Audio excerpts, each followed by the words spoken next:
A paz do Senhor, meus amados, vamos abrir a palavra do Senhor no Evangelho de João, capítulo 17, versículos 1 ao 5, que diz assim: Depois de dizer isso, Jesus olhou para o céu e orou: Pai, chegou a hora, glorifica o teu Filho, para que o teu Filho te glorifique, pois lhe deste autoridade sobre toda a humanidade, para que conceda a vida eterna a todos os que lhe deste. Esta é a vida eterna, que te conheçam, o único Deus verdadeiro, e a Jesus Cristo, a quem enviaste.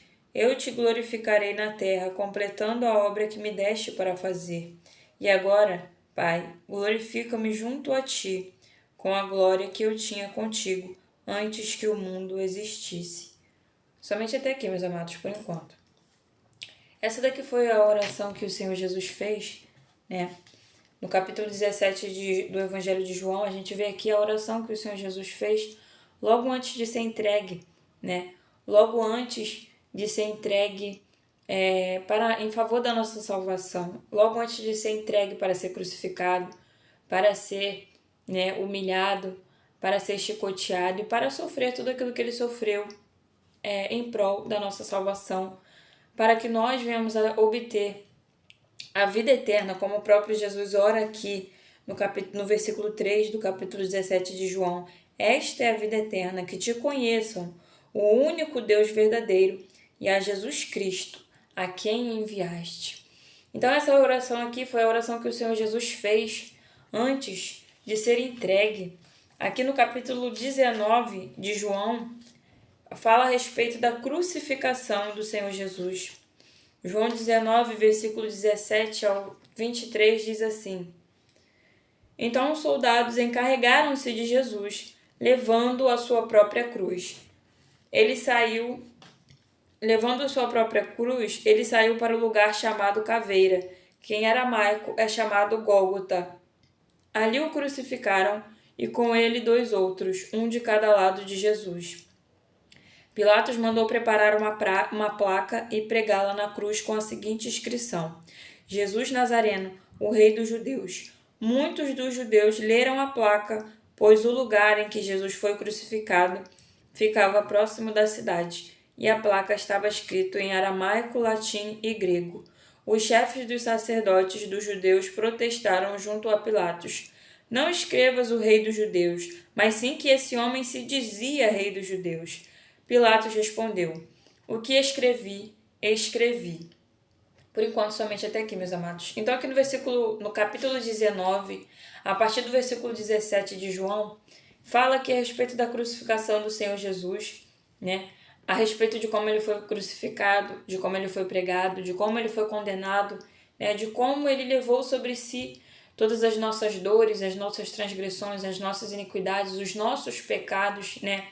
Sem hesitar, né? Sem fugir daquilo que ele mesmo diz no capítulo 17 de João, sem fugir daquilo que o Pai enviou e preparou ele para cumprir como obra nessa terra, para que por meio dele Deus se tornasse conhecido, né, entre nós, entre toda a humanidade, e para que através do sangue de Jesus todos os povos, línguas, raças e nações fossem compradas para Deus como povo de Deus e para nos dar a salvação, para nos dar o perdão, para nos dar a redenção e para nos dar também o direito de nos tornarmos filhos de Deus, né?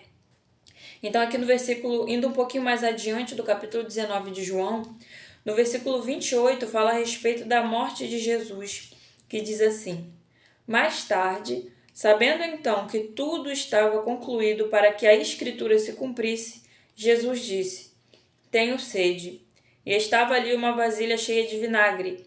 Então embebedaram uma esponja nela, colocaram a esponja na ponta de um caniço de isopo e a ergueram até os lábios de Jesus. Que tendo-o provado, Jesus disse: Está consumado. Com isso, curvou a cabeça e entregou o Espírito. Aqui do versículo 28 ao versículo 30, nós vemos aqui o último suspiro do Senhor Jesus na cruz, né? Na cruz, passando-se muitas horas, mais tarde, passando-se horas que ele havia sido crucificado, ele diz ali que tem sede e dão vinagre para ele beber, né?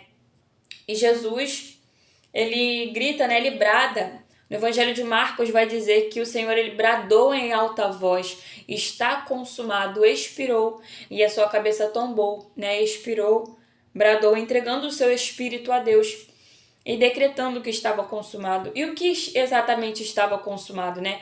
O que foi esse brado que Jesus deu na cruz ao se entregar por nós, pela minha e pela sua vida? Esse brado que ele deu de estar consumado é de que o plano perfeito do Senhor foi concluído. O plano perfeito de Deus de nos dar salvação.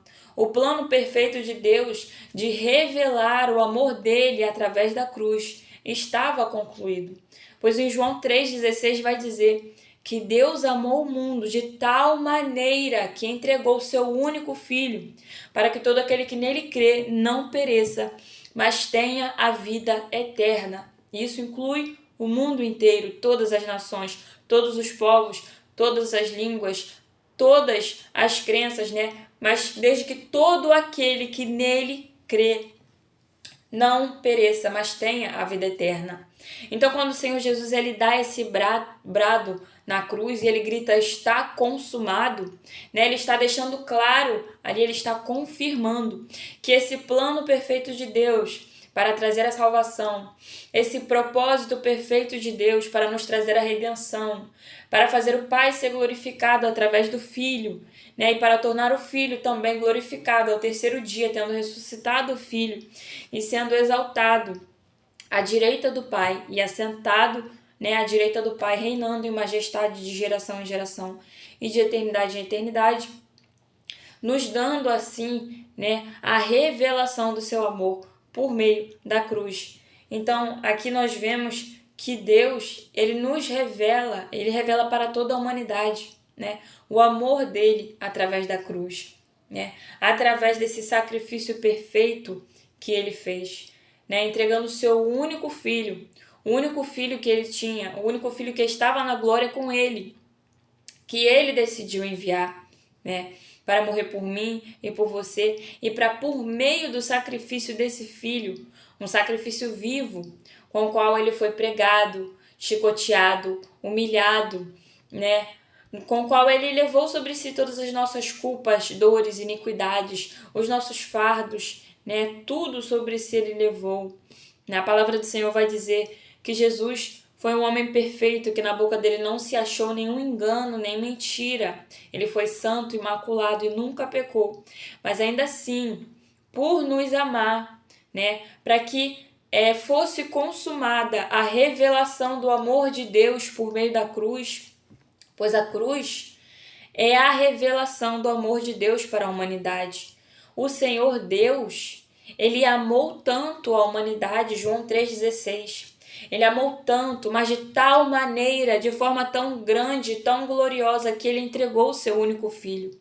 Ele entregou e enviou o único filho dele, em forma de homem, em forma de carne, para levar sobre si as nossas dores, para padecer em nosso lugar, né? Para ser crucificado em nosso lugar, para morrer em nosso lugar, para verter o sangue dele ali no nosso lugar. E nesse sacrifício perfeito nós vemos o amor de Deus por toda a sua criação, né? O amor perfeito de Deus por mim, por você, por todos nós, independente de quem sejamos e de onde nós estivermos, né? Mas o amor de Deus ele é revelado através da cruz. E em Romanos 8,36 vai dizer assim, acerca desse amor de Deus, que foi revelado, que é revelado a nós por meio da cruz, por meio desse sacrifício do Senhor, né? Em Romanos 8,37 vai dizer assim, mas em todas estas coisas somos mais que vencedores, por meio daquele que nos amou, pois estou convencido de que nem a morte, nem a vida, nem anjos, nem demônios, nem o presente, nem o futuro, nem quaisquer poderes, nem altura, nem profundidade, nem qualquer outra coisa na criação será capaz de nos separar do amor de Deus que está em Cristo Jesus, nosso Senhor. Aqui na palavra do Senhor, em Romanos 8,37, vai deixar bem claro, meus amados. E é por isso que eu chamo vocês de meus amados, né? Eu chamo vocês de meus amados por quê? Porque nós somos amados, né?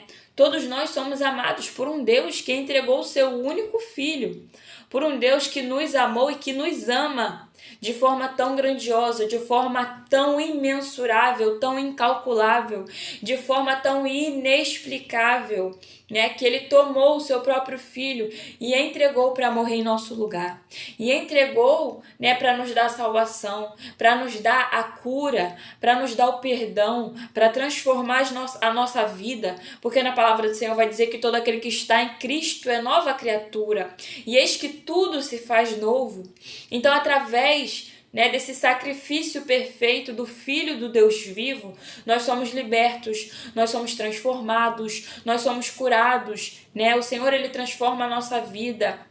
Nós recebemos tudo aquilo que foi roubado de nós, né? Nós nos tornamos uma nova criatura verdadeiramente. E em Romanos 8,37 vai deixar bem claro que nada, absolutamente nada, nem a morte, nem a vida, nem a altura, nem profundidade, nem quaisquer poderes podem afastar esse amor de nós. Nada pode nos separar desse amor.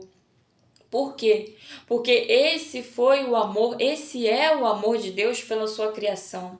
Esse é o amor de Deus pela humanidade. O sangue derramado do seu filho, a vida do seu próprio filho entregue ali em favor de nós, em favor de mim, em favor de você, mesmo sem nós, né? Mesmo nós não merecendo, porque nós não somos merecedores. Ainda que nós, meus amados, não sejamos merecedores desse amor, ainda que nós, né, não sejamos merecedores desse sacrifício perfeito, Deus nos ama tanto e Deus nos amou tanto que ele entregou o seu próprio filho, que ele verteu ali a vida do seu filho, né, para que eu e você fôssemos alcançados por esse amor e recebêssemos o direito de nos tornarmos filhos e filhas de Deus, que na palavra do Senhor está escrito, né? Que todo aquele que crê, confessa o seu nome e aceita o Senhor Jesus, e aceita o Senhor como Pai, né? Aceita o Senhor Jesus e está fazendo parte da família de Deus, e por isso se torna filho e filha de Deus, né? Somos servos de Deus e conservos com o Senhor Jesus Cristo, né? E fazemos parte assim da família de Deus, sendo filhos e filhas do Senhor.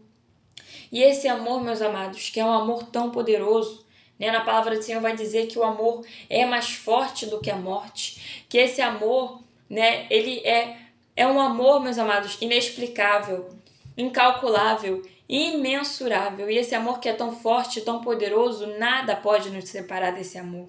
Nada pode separar do amor de Deus que foi nos revelado por meio de Cristo Jesus, por meio do seu Filho ali entregue, por meio, né, do seu único Filho, do único filho que o Senhor tinha, que o Senhor Deus tinha ali ao lado dele. E ele entregou esse filho, e ele enviou esse filho, né, para nos deixar tantos testemunhos poderosos, para nos deixar tantos ensinamentos, né, e para padecer por nós, né, para derramar o seu sangue, para nos trazer a salvação, a redenção, para abrir os nossos olhos, abrir o nosso entendimento, para verdadeiramente transformar a nossa vida. E nada nem ninguém pode nos separar desse amor. Aqui em Romanos 8,37 vai dizer, né, que somos mais que vencedores por meio daquele que nos amou. Então, por meio de Deus que nos ama, que manifesta, que revela em nossa vida, por meio da cruz, esse grande amor, nós somos mais que vencedores, né? Porque o sangue de Jesus nos torna mais que vencedores. E por meio daquele que nos amou, entregando o seu Filho, nós somos mais que vencedores. E nada nos separa desse amor. Meus amados, absolutamente nada nos separa desse amor. Na palavra do Senhor vai dizer assim, em Isaías: pode uma mãe se esquecer de um filho que ainda amamenta, todavia eu não me esquecerei de ti. Então a gente vê aqui quão grande, quão profundo e quão tremendo é esse amor do Senhor para conosco. Ainda que os nossos pais se esqueçam da gente, ainda né, que a sua família se esqueça de você, ainda que os seus amigos, os seus parentes se esqueçam de você, te abandonem, te rejeitem, te deixem de lado, o Senhor diz: todavia eu não me esquecerei de ti.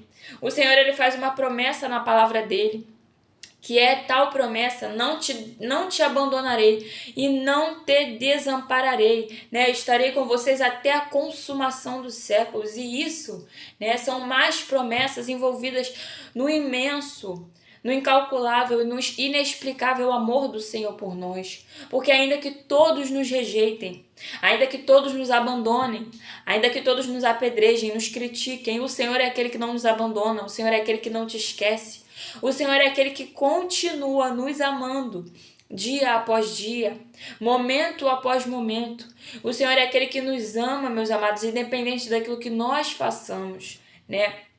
A partir do momento que nós tornamos o nosso coração disponível e sincero para nos arrepender e para voltar ao Senhor, né? Buscando sempre nos reparar, buscando sempre melhorar e buscando arrependimento. O Senhor é aquele que nos ama e nos restaura. Na palavra do Senhor também vai dizer que Deus é aquele que não rejeita os órfãos, mas que Ele ama tanto aqueles que foram abandonados, que os torna os seus filhos, né? Então, meus amados, o amor do Senhor por nós,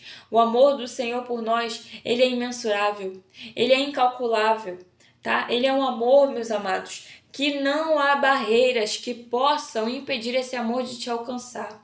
Não há barreiras que possam impedir esse amor de transformar a tua vida, porque é um amor permanente, é um amor eterno, é um amor para todo sempre. No livro de Hebreus vai dizer que o sacrifício do Senhor Jesus, ele é para sempre, o sangue derramado dele é para sempre, e, portanto, o seu amor também é para todo sempre. Porque, meus amados, esse amor, por meio do sacrifício de Cristo, ele é eterno, ele é permanente, ele não se acaba, ele não diminui, não. O amor do Senhor por nós, ele permanece, sendo incalculável, sendo extraordinário, né? Muitas das vezes, meus amados, mesmo a gente fazendo coisas ali que desagradam o Senhor, mas ainda assim Ele continua nos amando, né? Porque na palavra do Senhor diz que Deus ama o pecador, e nós somos falhos, nós seres humanos somos falhos, nós somos pecadores. E Deus é aquele que ama o pecador, porém abomina o pecado. Então o pecado que você pratica, Deus não se agrada, Deus rejeita esse pecado que você pratica. Por quê? Porque Ele é santo e Deus não pode ir contra a sua própria essência, a sua própria palavra. E se Deus é santo e justo e nós que somos falhos pecamos, o Senhor não pode se agradar do nosso pecado, não. É por isso que todo pecado que nós cometemos tem consequências, tá? E o Senhor deixa isso bem claro na nossa palavra, na palavra dele, meus amados, e na nossa vida. Por quê? Porque Deus, ele é criador e ele é nosso Pai. E, por exemplo, você que tem um filho ou uma filha, quando seu filho ou sua filha erra, quando seu filho ou sua filha te desobedece, comete alguma coisa errada, certamente você vai corrigir, você vai chamar atenção, você vai colocar de castigo, né? Você vai tirar, limitar ali alguma coisa que o seu filho gosta, ou tirar o telefone, ou tirar o videogame, né? Ou tirar ali alguma atividade que o seu filho gosta de fazer. Por quê? Porque você ama o seu filho e sua filha e precisa corrigir ele. Para quê? Para que tudo vá bem com ele, para que ele não cometa esse erro novamente. E assim é também Deus conosco, meus amados. Assim também Deus é conosco. Deus, ele é um Pai de amor. Então, quando a gente peca, quando a gente erra, quando a gente desobedece ele também nos corrige. Mas por quê? Porque ele nos quer mal? Não, meus amados. Porque ele é um Pai de amor. Ele se preocupa conosco. Então Deus nos corrige para que a gente não cometa aquele erro novamente e para que a gente venha melhorar cada dia, sempre no seu amor. E como Deus é santo e justo, ele não vai se agradar do pecado, mas ele continua nos amando, porque nós somos filhos e somos criação, nós somos criação dele. Na palavra do Senhor vai dizer: Deus ama o pecador, mas abomina o pecado, tá? Então, meus amados, ainda que nós venhamos a pecar, o Senhor continua. É claro que não propositalmente, né? Porque todo aquele que vive em prol do pecado, né? Que já está rendido, que sente prazer na perversidade, na maldade, na injustiça, este o Senhor acaba rejeitando. Mas até mesmo essa pessoa, se arrepender de coração e de verdade e se voltar para o Senhor, buscando se consertar com Deus e ser uma nova criatura, Deus tem compaixão e misericórdia e restaura e transforma essa pessoa em uma nova criatura. Por mais errada e por mais coisas horríveis que essa pessoa tenha feito na vida, Deus é um Deus misericordioso e compassivo, muito rico em paciência, em amor e em fidelidade, né? Então, meus amados, o Senhor ele é aquele que nos ama incondicionalmente. E na primeira epístola de João, no capítulo 4 e 9, vai dizer assim: foi assim que Deus manifestou o seu amor entre nós. Enviou seu Filho único ao mundo, para que pudéssemos viver por meio dele. Nisto consiste o amor, não em que nós tenhamos amado a Deus, mas em que ele nos amou e enviou seu Filho como propiciação pelos nossos pecados. Então, aqui na primeira epístola de João, capítulo 4, 9, vai dizer, né, que o amor de Deus se manifesta, o amor de Deus ele é revelado a nós justamente através do fato dele ter enviado o único filho dele ao mundo para padecer em nosso lugar, né, fazendo a propiciação pelos nossos pecados, né, fazendo ali, né, com que Deus desviasse a ira pelos nossos pecados, desviasse da humanidade a ira pelos pecados que nós carregávamos sobre nós, né? E aqui vai dizer que o amor de Deus foi revelado a nós através da entrega do seu Filho. E que nisto consiste o amor. O amor, ele consiste no quê? Não no fato de nós amarmos a Deus. Não, o amor não consiste nisso. Aqui vai dizer, né, na primeira epístola de João, capítulo 4, que o amor, meus amados, ele não consiste no fato de nós amarmos a Deus. Por quê? Porque nossa boca pode falar, eu amo a Deus, né? Mas o nosso coração somente quem conhece é o Senhor, porque na palavra de Deus vai dizer que Deus é aquele que sonda e examina mente e coração. Então eu posso falar assim, eu amo a Deus, mas quem sabe verdadeiramente se eu amo ele ou não, se eu amo ele ou não no fundo do meu coração é o Senhor, né? Então o amor não consiste em nós falarmos eu amo a Deus, né? Mas na verdade o amor ele consiste em que Deus tenha nos amado enviando o seu Filho para morrer em nosso lugar. E é por isso, né, que nós dizemos que ele nos amou primeiro, meus amados, pois isso aconteceu muito antes de qualquer um de nós aqui termos sido gerados ou criados, né? Há 2025 anos atrás, há mais de 2000 anos atrás, na verdade há 1900 e alguns anos atrás, né, porque Jesus tinha 33 anos quando foi entregue. Então, há quase 2000 anos atrás, Deus, né, ele mostrava ali o amor dele por nós, como entregando o seu único filho para morrer em nosso lugar. E é por isso que nós falamos que ele nos amou primeiro, porque a gente não era nascido, a gente não existia, meus amados, nós não éramos formadas, eu não existia. Eu não era nascida, mas Deus já estava entregando o seu filho ali na cruz, por amor a mim e por amor a você, por amor à minha vida e por amor à sua vida. Antes da gente nascer, antes de nós sermos gerados, antes dos nossos pais vierem a nascer, Deus estava já ali demonstrando o amor dele por mim e por você, entregando o único filho dele para morrer em seu lugar, para morrer em meu lugar, para nos dar a libertação do jugo do pecado, pois o pecado ele traz a condenação eterna, mas o sangue de Jesus ele quebra o jugo do pecado, ele quebra as correntes do pecado, né? Na carta de Romanos, se eu não me engano, vai dizer assim, o apóstolo Paulo vai dizer, onde está, ó morte, a tua vitória? Onde está, ó morte, o teu aguilhão? Pois Cristo venceu a morte, né? Cristo, na verdade eu acho que é no livro de Coríntios, se eu não me engano, não vou lembrar o livro agora, meus amados. Mas na carta do apóstolo Paulo ele fala assim, que Cristo, né, ele venceu a morte, e por ele ter vencido a morte, através de Jesus nós conseguimos essa vitória, né? Através do sangue de Jesus nós conseguimos essa vitória da libertação do pecado, pois o pecado ele leva à morte eterna, que é a condenação eterna, mas Jesus e o sangue de Jesus, ele nos leva à salvação, que é a vida eterna. Jesus disse, eu vim para que tenham vida e a tenham em abundância. Então o Senhor Jesus, ele nos traz vida.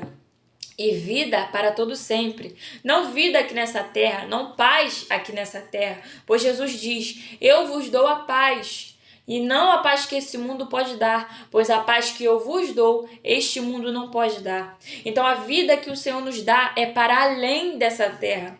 A paz que o Senhor Jesus nos dá é para além dessa terra. A libertação que o Senhor nos dá é para além dessa vida física, passageira, perecível, né, que passa nessa vida material e carnal aqui, meus amados. Então, pelo sangue de Jesus, nós somos livres de todo o jugo do pecado. Nós somos libertos de todo vício, de toda mazela, de toda enfermidade, de toda culpa, de toda iniquidade, né? Na palavra do Senhor também vai dizer que nenhuma condenação há para aqueles que estão em Cristo Jesus. Então, o maligno não tem poder de nos acusar se nós estamos verdadeiramente firmados em Cristo Jesus e na sua palavra, tá? Porque se tem uma coisa que o maligno gosta de fazer é acusar e fazer a criação de Deus passar vergonha nessa terra, tá? Porque ele veio para matar, roubar e destruir, mas Jesus veio para que nós tenhamos vida e a tenhamos em abundância. Então todo aquele que está verdadeiramente, não só de boca, não só de palavra, mas de espírito e verdade e em atos, né? Para quem verdadeiramente vive e não só fala, alicerçado na palavra do Senhor, né? E seguindo o exemplo de Cristo, não há condenação para esse. O maligno não tem poder de condenar, de acusar aquele que está verdadeiramente em Cristo, né? Aquele que renuncia a todas as suas vontades, aquele que renuncia a todos os seus desejos, aquele que renuncia a tudo aquilo que até lhe convém, mas até lhe é lícito, mas não lhe convém mais fazer. Pois o apóstolo Paulo vai dizer, nem tudo me é lícito, mas nem tudo me convém fazer. Então, às vezes, meus amados, a gente vai precisar renunciar até aquilo que é lícito fazer, mas que não nos convém mais fazer. E todo aquele que vive, né, em renúncia, em obediência, né, verdadeiramente alicerçado na palavra e em Cristo, não há mais condenação nele. Por quê? Porque o sangue de Jesus e o amor de Deus que alcançou essa vida, né, também vai dizer que o verdadeiro amor lança fora todo medo. E esse verdadeiro amor, meus amados, ele lança fora todo medo. Esse verdadeiro amor lança fora toda inquietação, toda ansiedade, toda tristeza, tá? Eu sou uma prova viva disso. O verdadeiro amor lança fora todo medo, toda ansiedade, toda culpa, toda dúvida, toda insegurança, né? O verdadeiro amor, ele transborda em nós, e com esse amor, e que amor é esse, né, que eu tanto falo? É o amor de Deus, né, que foi revelado por meio do seu Filho, Jesus Cristo, né, que veio, se fez carne, habitou entre nós, habitou, né, nessa terra aqui, e padeceu por nós, se entregou, morreu por nós, sofreu por nós, ressuscitou, foi glorificado e está vivo. Pois muito se fala, meus amados, do Senhor Jesus ter morrido, mas pouco se fala do fato dele ainda estar vivo. Pois Jesus morreu, sim, mas ele ressuscitou no terceiro dia. E Jesus está vivo, né? Tanto que em Lucas, capítulo 24, ele vai dizer para os seus discípulos, me encostem, apalpem minhas mãos, apalpem os meus furos e vê se espírito tem carne por acaso. Já que vocês estão falando que eu sou um fantasma, que eu sou só espírito, me aperta e vê se espírito tem carne, porque eu tenho carne. E mais, Jesus ainda fala para eles, me dei algo de comer, né? Para que eles venham a ter a certeza de que Jesus não era só espírito, que o corpo dele tinha ressuscitado e que o corpo dele tinha sido glorificado e que o corpo dele, meus amados, permanece glorificado e está com Deus assentado à direita do Pai, na glória, aguardando o momento em que Deus mande o seu Filho vir nos buscar e buscar todo aquele que nele crê, né? Então, meus amados, muito se fala de Jesus ter morrido, mas pouco se fala dele estar vivo. E Jesus está vivo, meus amados. Jesus está vivo. Jesus morreu, mas ele ressuscitou no terceiro dia. No terceiro dia, o Pai, né, glorificou ele, ressuscitou, glorificou, e ele é santo, ele é glorificado, ele é exaltado, ele é majestade, né? Ele brilha mais que a estrela da manhã. Ele é a resplandecente estrela da manhã. E Jesus está vivo, meus amados. Jesus está vivo. Jesus não está morto. Jesus não ficou naquele sepulcro lá não, meus amados. Jesus está vivo. E ele está entre nós. Né? Jesus se faz presente. Jesus diz na palavra dele, onde estiver dois ou mais reunidos em meu nome, ali eu estarei. Então ele se faz presente quando nós clamamos pela presença dele. Ele se faz presente quando nós nos reunimos no nome dele para cultuar, para agradecer, para louvar, para glorificar o nome dele, para buscar a ele. Ele se faz presente ali no meio do povo, né? Em Atos 2, na igreja de Atos ali, toda a igreja de Atos reunida ali em louvor, em jejum, em adoração, em súplicas, em oração. E Jesus se fez presente por meio do seu Espírito Santo de Deus. Ele enviou o Espírito Consolador para que viesse batizar, renovar e revestir com o seu poder todos aqueles que estavam ali presentes na igreja de Atos, né? Em Atos do capítulo 2. Então, meus amados, Jesus, ele está vivo. Jesus morreu, sim, mas ele ressuscitou e ele está glorificado. E não se engane, porque Jesus não é só um espírito, não. Em Lucas capítulo 24 vai dizer, a carne dele foi glorificada, ressuscitada. Ele é santo, ele não tem pecado, ele não tem mácula. Ele é santificado, ele é glorificado. É claro que nós, com nossos olhos carnais, não conseguimos enxergar Jesus em toda a sua glória. Até porque nenhum ser humano sobreviveria de ver Deus em sua glória, né, em sua majestade. Mas o Senhor Jesus, ele não é só espírito, não. O corpo dele foi glorificado. E ele subiu ao Pai e está com o Pai, mas em breve ele voltará, tá? E por meio desse Filho amado, glorificado e santificado, é que Deus revela o seu amor imenso, inexplicável por nós, meus amados. É por isso que eu tenho o costume aqui de chamar de meus amados. Por quê? Porque Deus nos amou tanto que entregou o seu Filho. Porque Deus nos ama tanto que ele não desiste de você. Que ele não desiste de mim, meus amados. Porque quantas vezes a gente fica desanimado, né? A gente diminui, a gente fica inconstante, a gente diminui a nossa entrega, a nossa busca ali ao Senhor. Nós ficamos desanimados, mas ainda assim o Senhor não desiste de nós. Por quê? Porque ele nos ama tanto que ele, além de entregar o filho dele, ele não desiste, né? Ele vai até os confins da terra para ir atrás daquela ovelha perdida. Ele deixa as 99 e vai atrás daquela única ovelha que fugiu do rebanho, que foi lançada para fora do rebanho, que se machucou e achou melhor viver sozinha ali nas montanhas, longe do rebanho. Mas Deus é aquele que deixa as 99 ovelhas e vai buscar essa única, que é tão preciosa e tão amada por Ele. Então, meus amados, glórias ao Senhor Todo-Poderoso, que nos ama incondicionalmente e que não desiste de nós, que dia após dia renova as suas misericórdias em nossas vidas, para que a gente venha ter mais um dia de fôlego de vida, mais um dia de perdão, mais um dia de oportunidade de arrependimento, mais um dia de redenção, mais um dia, meus amados, de conserto, mais um dia que nós podemos alcançar a salvação do Senhor, mais um dia que nós podemos fazer diferente de ontem e buscar melhorar renunciando e vivendo conforme o Senhor nos ensina, né? Vivendo conforme os passos que o Senhor Jesus nos deixou, conforme está em toda a sua palavra, né? Então, meus amados, esse amor, lembrando que em Romanos 8:37 vai dizer: nada nos separará desse amor.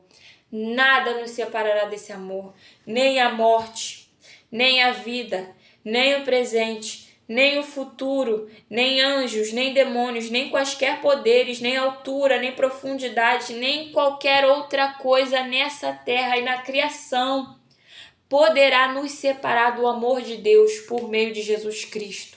Porque esse foi um sacrifício perfeito. E está consumado, como Jesus bradou na cruz, o seu último suspiro. Está consumado. O plano perfeito se cumpriu.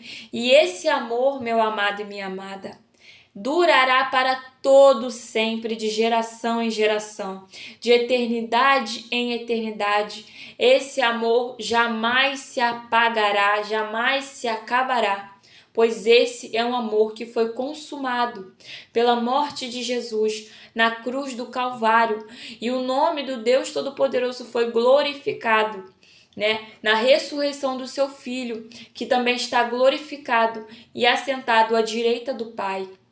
E Ele nos ama, nos vê, nos escuta e cuida de nós, meu amado e minha amada. Então nada nos separará desse amor, nada, absolutamente nada. Ainda que você tente se distanciar desse amor, nada vai te separar desse amor, né? Nada. Quem já pisou no Santo dos Santos em outro lugar não pode viver. Nada vai nos separar desse amor. Mesmo que você tente fugir, se esconder ou correr desse amor, nada vai te separar desse amor. Amor que é mais forte, o mais poderoso e mais impetuoso do que a morte, tá? Então, meus amados, que essa palavra possa permanecer em nossos corações, né? E que nós possamos dar graças ao Senhor, porque o Senhor é bom, maravilhoso, justo, tremendo e poderoso. E porque o seu amor leal, ele dura para todo sempre. Em Salmos vai dizer: dei graças ao Senhor, porque o Senhor é bom e o teu amor leal dura para todo sempre. Então vamos dar graças ao Senhor, vamos ser agradecidos, porque o amor do Senhor leal dura para todo sempre. Deus irá nos amar para toda a eternidade. O amor do Senhor, ele dura para todo sempre. Tá, meus amados? Que essa palavra possa permanecer em nossos corações. Amém? Fiquem na paz do Senhor e na graça do seu poderoso amor. Porque dele, por ele e para ele são todas as coisas. Amém?